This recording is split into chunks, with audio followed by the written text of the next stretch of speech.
অসমত ভাৰতীয় ন্যায় সংহিতা বা BNSৰ ডিফাৰেণ্ট মিনিং থকা দফা বা সেকশন প্ৰণয়ন কৰা আৰু কাৰ্যবাহী কৰা প্ৰয়োজন এতিয়া আহি পৰিছে। এটা হ'ল খিলঞ্জীয়া অসমীয়া লোকৰ বাবে, এটা অখিলঞ্জীয়া অনা অসমীয়া লোকৰ বাবে।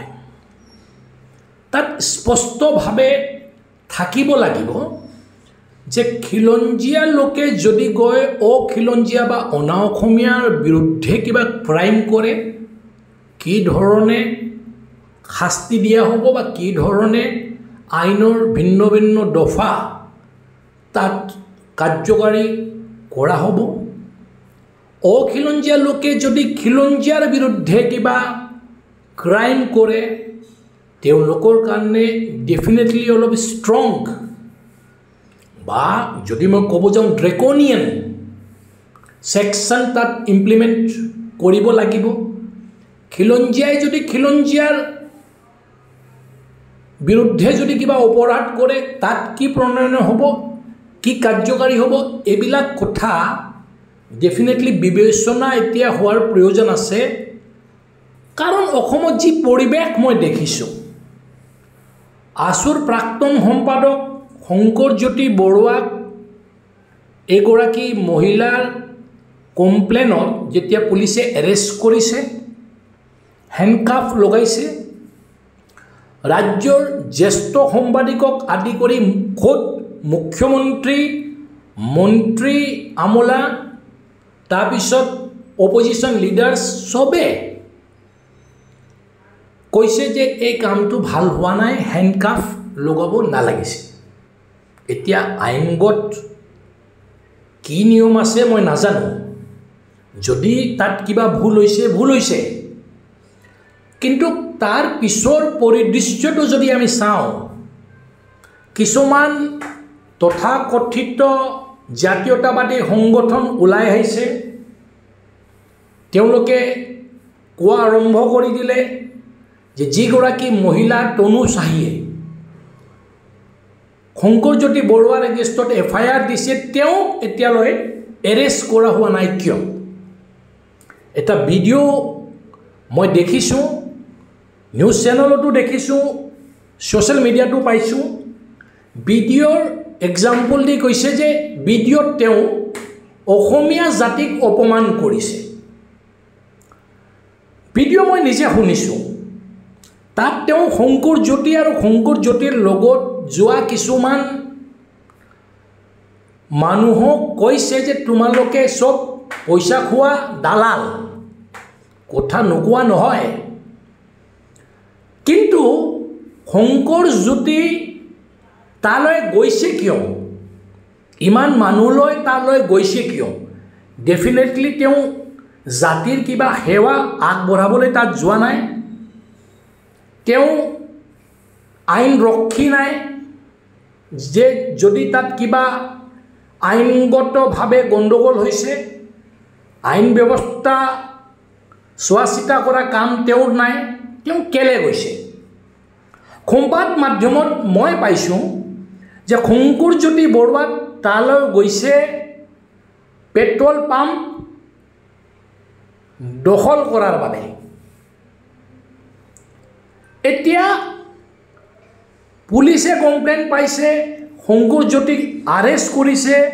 এতিয়া হেণ্ডকাফ লগাব লাগে না নালাগে, এইটো পুলিচৰ বিবেকৰ ওপৰত নিৰ্ভৰ কৰে। যদি লগাব নালাগে, খোদ মুখ্যমন্ত্ৰীও কৈছে লগাব নালাগিছিল বা নালাগে, এই কাম এতিয়া পুলিচৰ আছে, মুখ্যমন্ত্ৰী গৃহ বিভাগৰ মন্ত্ৰীও আছে, তেওঁৰ আছে।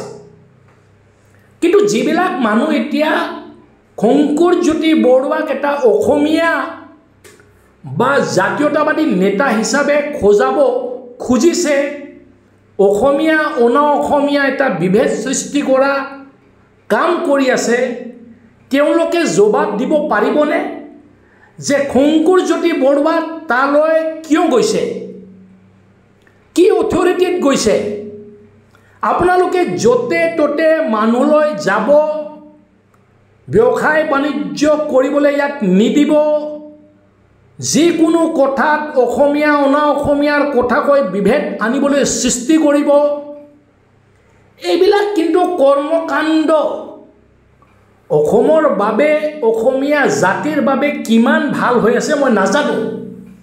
তাৰ বিবেচনা ৰাইজে কৰিব লাগিব। তেওঁ যেতিয়া আছুত আছিলে, আছুৰ পৰা কিয় ত্যাগপত্ৰ দিবলগীয়া হৈছে, কিয় বাধ্য হ'ল? মই যদি ক'ব যাওঁ, ভাৰ্চুৱেলি তেওঁক অপসাৰণ কৰা হৈছে। টেকনিকেলি তেওঁ ত্যাগপত্ৰ দিছে, কিন্তু বাধ্য হৈ তেওঁ ত্যাগপত্ৰ দিবলগীয়া হৈছে।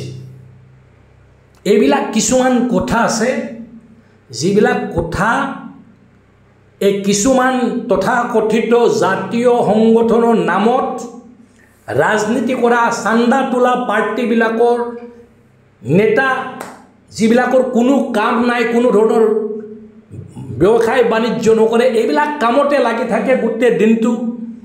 যে কেনেকৈ বিজনেছমেনৰ ওচৰত যাব, তেওঁলোকক ভয় ভাবুকিৰে 2 পইচা লোৱাৰ চেষ্টা কৰিব। এইবিলাক মানুহৰ প্ৰতি এতিয়া সাৱধান আৰু সতৰ্ক হোৱাৰ প্ৰয়োজন আছে।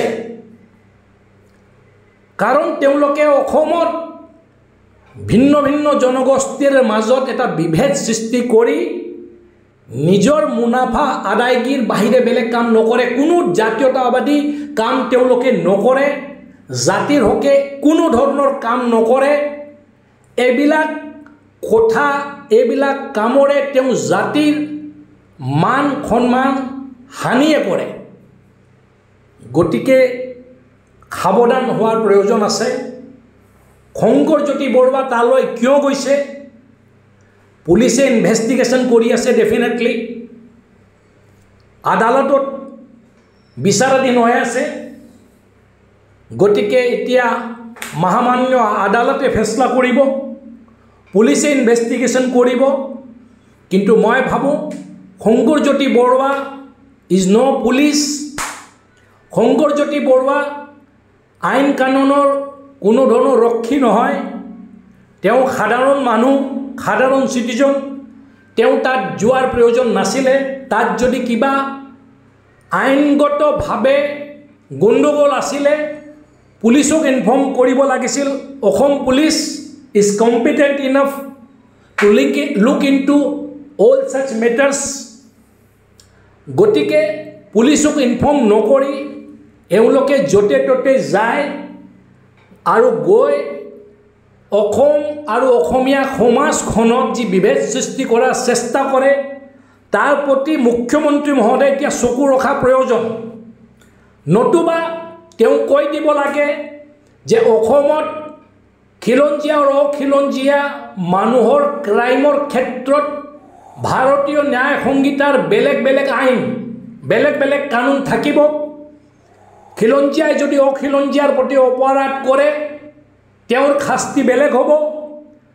অখিলঞ্জীয়াই যদি খিলঞ্জীয়াৰ প্ৰতি অপৰাধ কৰে, তেওঁৰ বেলেগ এটা ষ্ট্ৰং শাস্তি হ'ব। যদি মই ভুল বুজা নাই, সেকেন্ড ৰেটেড চিটিজেন হিচাপে অসমত ভাৰতীয় নাগৰিক বেলেগ যিবিলাকক তেওঁলোকে অনা অসমীয়া বুলি কৈ আছে, তেওঁলোকে থাকিব লাগিব। এতিয়া মুখ্যমন্ত্ৰী ডাঙৰীয়া, গৃহ বিভাগৰ মন্ত্ৰীও আছে। তেওঁ এতিয়া কি কয়, কি কৰে, এইবিলাক কথা তেওঁৰ ওপৰত নিৰ্ভৰ। কিন্তু অসমত আজি প্ৰায় 200 বছৰ ধৰি বসবাস কৰি থকা